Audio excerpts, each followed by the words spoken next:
Gemma Beach lives in the Wollondilly Shire in New South Wales and has released the album That's Just Me, along with several cracking singles, including You Fool and If I Can't Wear Boots. Her latest single is Four Leaf Clover, which is a little change of direction, which I'm going to ask her about, but still just as great as the others. Hello, Gemma. Hi, thank you so much for having me again. It's great It's to be great. back. It's Yeah. great to have you back and to talk about this song, which I understand you wrote after a trip to Ireland, appropriately. Were you there as a tourist? I was, but my heritage comes from Ireland. So I was in search of meeting some family members and also catching up with family members that have visited us here in Australia. So yeah, it was a bit of both. And yeah, just needed to get out and have some space. And what better place than go to Ireland and discover all those pubs and live music and catch up with family. It was wonderful. I did have a suspicion that your background was Irish because I've noticed on your social media you do celebrate St. Patrick's Day. Every year. Yeah, definitely. It's such a big day for us in our family. For as long as I can remember, we've been going to the St. Paddy's Day celebrations, either in Sydney in the Rocks or just at the local pubs, wherever we're at, sometimes in Picton.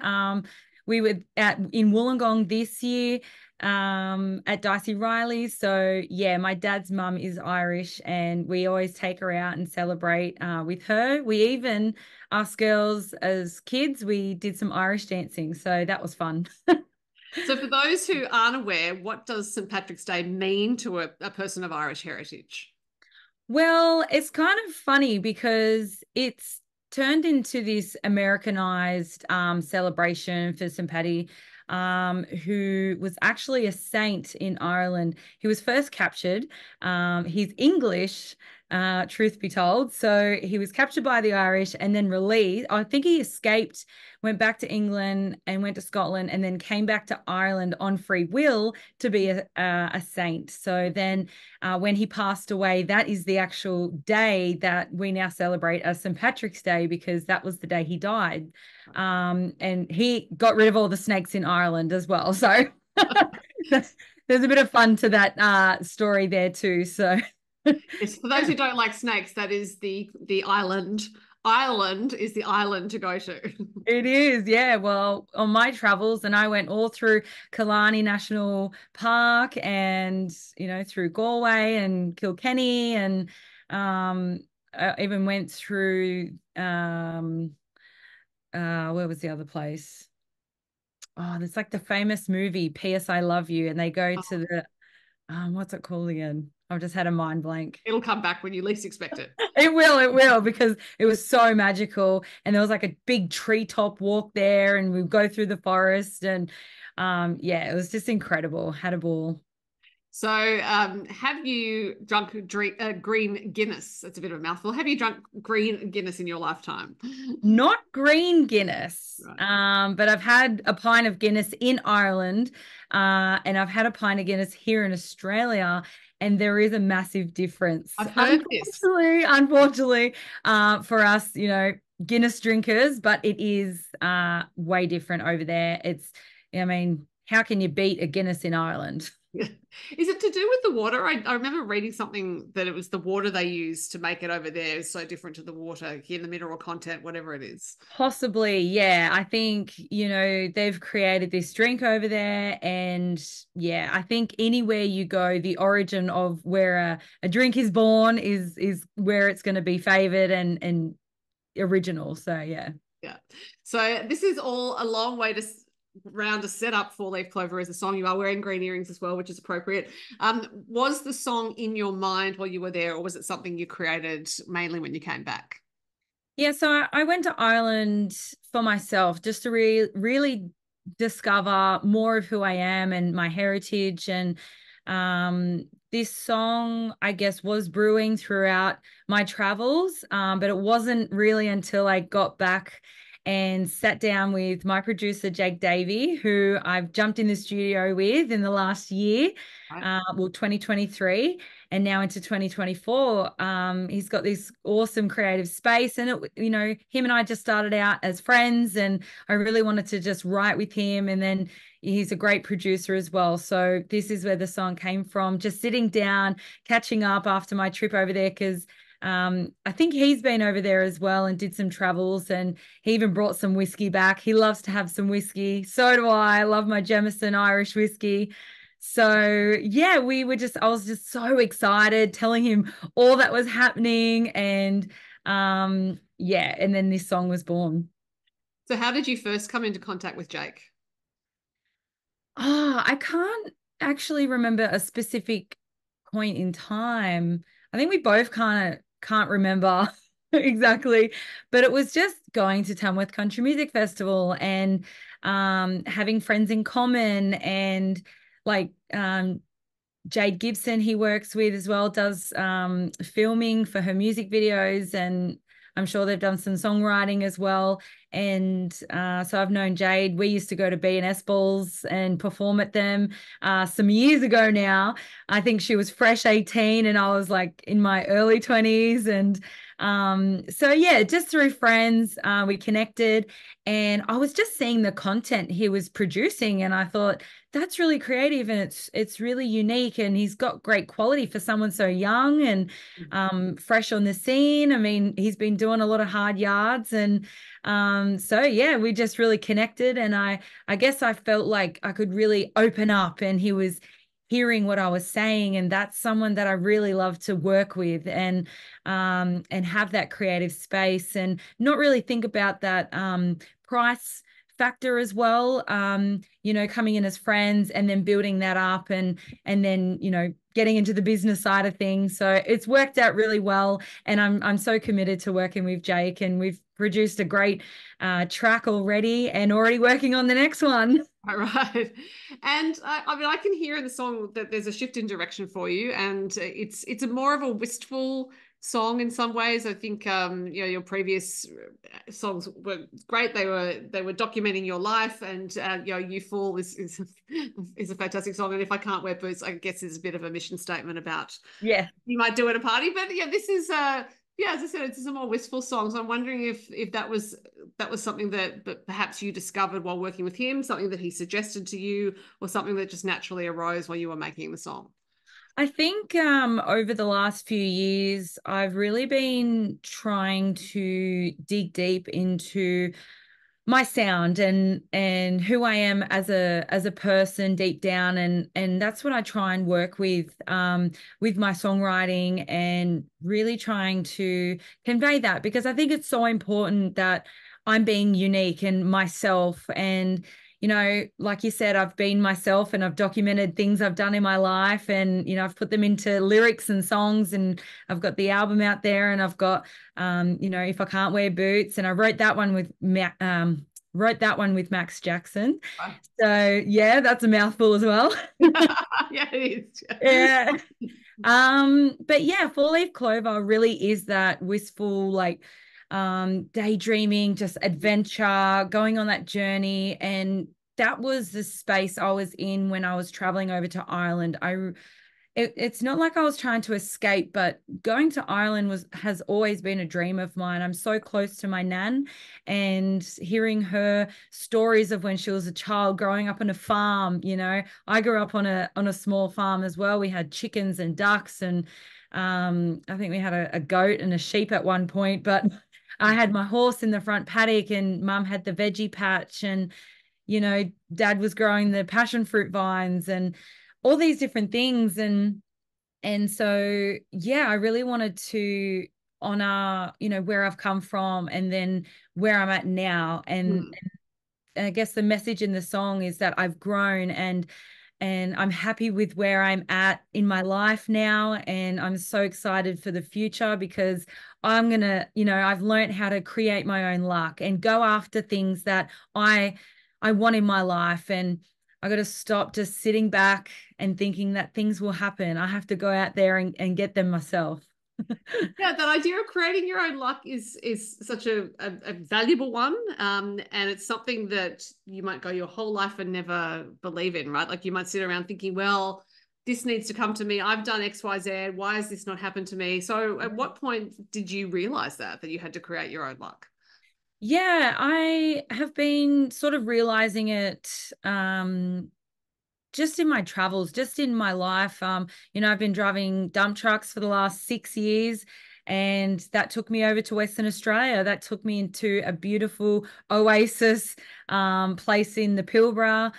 Lived there for 2 years and got to meet some amazing people and yeah, a whole new direction that I never thought I'd get into, which brought me back to the East Coast in New South Wales. I was living in the Hunter Valley for about 4 years, and now I've kind of come back home closer to family at the moment, which is really nice. More travels to come this year, so that's exciting.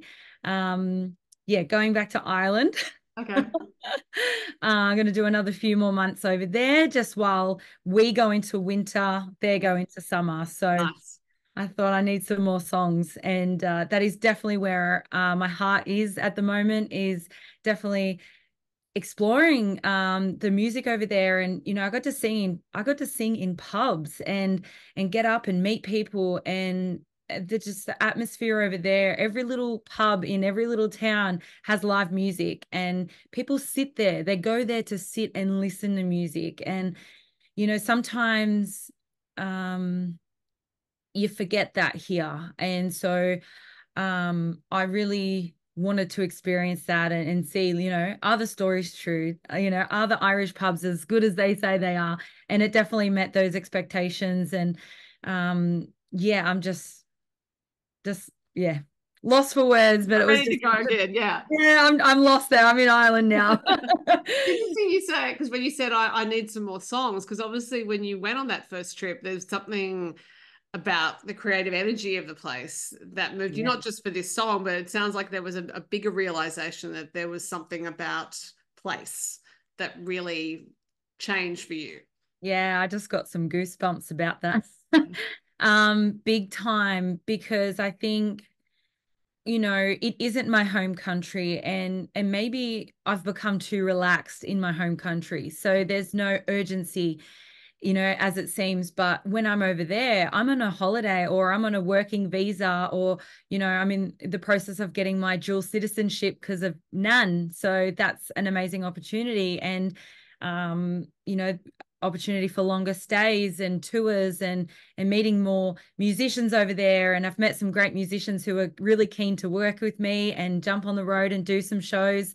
So I'm really excited for that. But yeah, there's an urgency over there because my time there is so precious and it's exciting, and I want to spend it worthwhile. Mm-hmm. Yeah.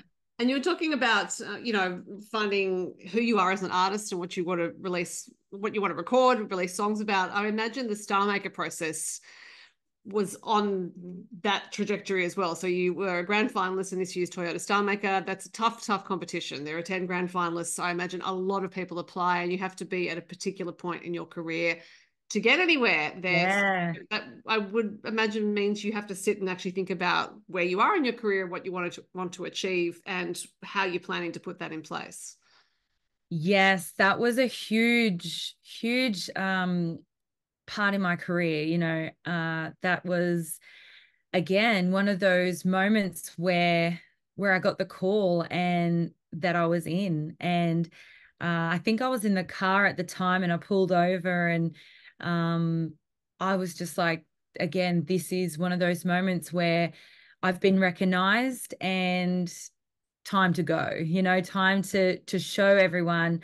And then so I decided to perform my song Four Leaf Clover. And I guess too, that song really shows the storyteller in me as well. Like it really shows that singer-songwriter, because it's such a true story. I did meet a man in Galway. We were sipping whiskey together, and I did not expect that. It was so fairy tale like. It was honestly like a movie. And everyone I met over there was a traveler and or doing something or away on a weekend and there for a good time.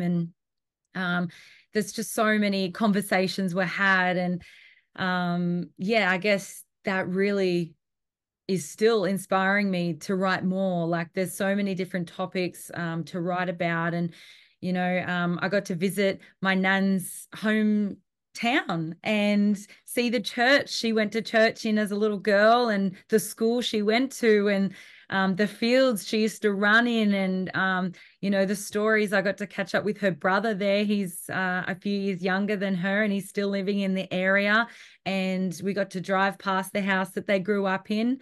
Um, so many special things there. And I just felt this light inside of me, and yeah, the fire, I guess. It's still burning. And I guess it's not always about like If I Can't Wear Boots. That's such a in your face kind of fun song. Mm. Whereas Four Leaf Clover, yeah, it's so different. It's that storyteller in me, and it's taking a step back. It's sitting in that Irish pub, listening to the fiddle and listening to the words and the story and the journey it takes you on. And I was very happy with that song. It's such a special one to me, and I'm so happy that people are relating to it and feeling special because of that song too. And there is some fiddle on it. In fact, it's comes in pretty quickly, and it reminds me quite a bit of some maritime music from Canada, because I spent a year in Canada and had a lot to do with Canadian music. And some of those maritime provinces, there are people there whose families came from Ireland generations ago. They still speak with Irish accents. They play traditional instruments, Yeah. traditional music. It's a really strong culture. Home is so important to Irish culture. Home, like no one leaves home, or they keep the same house in the same generation for years. And um it was only because, in Nan's era, that they had to leave home and go get work. But a lot of the family went back. She was one of 8 children, which is quite small in an Irish family back then. But yeah, it's just home. And so yeah, there's more songs to be written about that. That's for sure. And I mean, I can see in your face how lit up you are. You talk about the fire that was lit within you, but of course that can be a little scary when something like that happens. It's like, oh, do I go with this? It's not what I know. As you said, you have this song's different for you. It's not the sort of song you've written before. It Yeah. could be a change of direction. That's a bit scary, because it's safer to stick with what you know. Wow, that is so true. Yeah, so I've been, exploring new music and new sounds, and the fiddle that was recorded on the track, and we'll keep using the same fiddle player, which is Gabby Blissett. She's a part of Wicker Sweet, and they just won 2 golden guitars this year. So they're doing great things, her and Liam. And I've worked with Liam before. He's played some live gigs with me. So yeah, those guys are really doing such great things, and their sound is so sort of, I'm sort of meeting in the middle, where I've still got my girl power, like rockier country songs, but I've still got this like wistful Irish melody, as you will, the real coming home kind of storytelling. And you hear it through live instruments. You hear it through the fiddle and the banjo. And I've had banjo on plenty of my tracks. But it just, when you add it to a different story, it kind of, it sings a different tune. So I'm Yeah. excited to dive more into my story singing songwriting style. And still quite edgy. I feel I'm still quite moody and edgy, and a bit punchy. That's just my nature. I'm a big personality, big character. Just wait until you see me at a live show. I don't stop talking. I was about to say the rockier numbers, of course, you need for things like the Singleton Rodeo, which you are playing later this month, later in April. I mean, you can't go out there quiet with an acoustic guitar. That's it. And we'll be, I'll be still singing my favorite, like Lainey Wilson and Carrie Underwood and, Johnny Cash, because they're still punchy and powerful songs. And Alan Jackson, they're just your country rodeo favorites. And that really gets the crowd going. I'm going to add a few original songs as well, like Stuck in the Mud and I'm a Girl, because that really is speaking to those songs are timeless because there's still little girls growing up on farms and there's still young guys out there going forward driving. So yeah, they're fun songs. I'm wondering, since you play festivals and events like rodeos, but also you're on social media, if you get your sense of who your audience is, in a different way. It's there aren't CDs going out there anymore, streaming's where it's at. You're either meeting people or you're seeing people in the audience at a festival or a gig, or you're meeting them on social media. Do you have a sense of the audience, or is it just sort of like, oh, they're over here and I'm here? Oh yeah, like I have been playing gigs since I was 16, and I'm 31 now, 32 at the end of the year. And so that's a long time gigging and playing at different shows. And I've toured with the Sunny Cowgirls and Sarah Storer, and they're very much Australiana storytellers. And I guess I'm leaning more into a Sarah Storer field where, she's got the wistful, but very Australiana, and touching on, the heritage of Australia and the hardworking farmers out there. Whereas I still like to feel like I'm inclusive of a world now of being a bit more worldly. I'm so excited to go back overseas because in my early 20s I never really did any overseas travel. I didn't take a gap year. I was just gigging here in the outback and traveling around and doing B&S balls and rodeos and just your pub gigs here in Australia. But having that sense of Europe and the possibilities and travels over there, I feel like it's going to kind of universify my sound a little bit. And yeah, I guess I'm just tiptoeing a little bit with the sounds, but I'm also really excited because I want to honor where I've come from and who I am, but also where I'm at now and the growth that I'm at now, and I'm really happy in life, and yeah, I just here we go. Yeah, I mean, what you're talking about is having gigged for half of your life, and also you're talking about playing B&S balls and the other experiences you've had. There are particular skills you need in order to be able to do that over and over again. B&S ball audiences would be quite hard to hold because everyone's a bit rowdy. And what I'm trying to get at is that I think you need that sort of skill set in order to understand where you are now. Like, you can't just go to Ireland, have some experiences and go, oh, this is great, I'm going to write some songs. It's actually, Yeah. well, I understand what it is to entertain people. And Yeah. now it sounds like you're taking that skill set as an entertainer and thinking, well, how can I marry that with the authentic storytelling I'm really now interested in?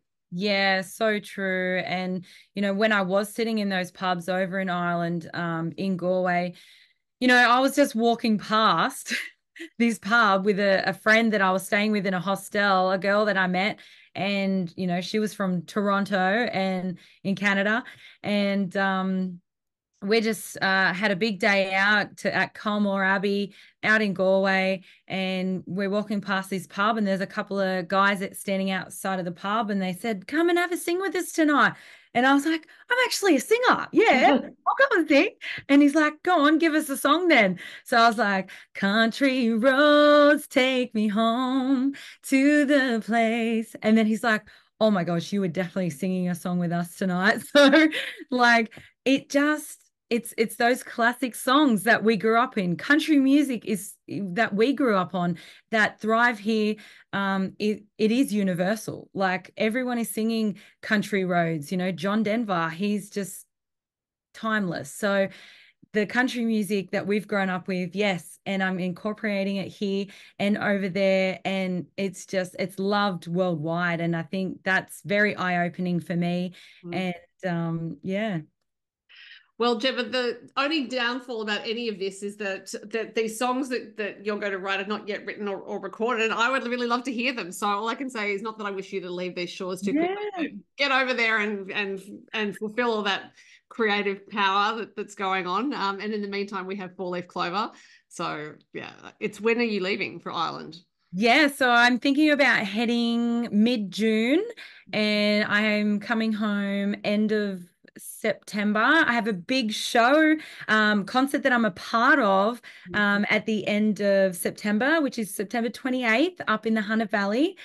We've got Busby Maru, Ash Grunwald, we've got Robbie Mortimer, Adam Harvey, Felicity Urquhart and Josh Cunningham and Finian Johnson and another young up-and-coming artist, Mackenzie Lee. So and myself. It's going to be a huge festival. I'm so excited to be a part of that one. It's called Heart of the Hunter. And yeah, it's been put on recently. We've just announced it on social media. Oh, and Viper Creek Band. How can I forget those guys? Well, you can forget them because there's a big lineup that you just have. There is a massive lineup. Like I was only told, I think when I was asked, only like a few, and now there's a lot more on the lineup. So it's very exciting when we can, I'm so excited for that one. So I'm coming home for that one, but then it's my dad's 60th and he's taking us 4 kids and the grandkids, my nieces and nephews, all to Thailand for 10 days. So then I'm off again. Right. And then I'll come back in early October. So, and then hopefully there's a few more shows to be announced, which there is, definitely. Just can't announce them right now. But yeah, so I'm going to be busy working away with Jake in the studio, the power of online, the web. We can contact via Zoom. I'm going to be writing. I'm going to be songwriting with so many different people. And then when I come back, record them. I'm actually jumping in the studio before I go away as well. So we've already written the next single, which is very moody and dark and mysterious as well. Very much touching on the subject of being in an outback town and, trying to find where the excitement is and, little, I don't know what you'd call it, but... Well, it sounds great. Again, I would like to hear this song now, so you better get to the studio with Jake. Yes. But this is obviously a big year for you in so many ways. So great to talk to you before you embark on the next adventure. People can listen to 4-Leaf Clover if they want to get a clue as to what the adventure might be. Gemma, what a treat to talk to you. Thank you for your time. Thank you so much for having me again, Sophie, and I hope everyone enjoys my new song.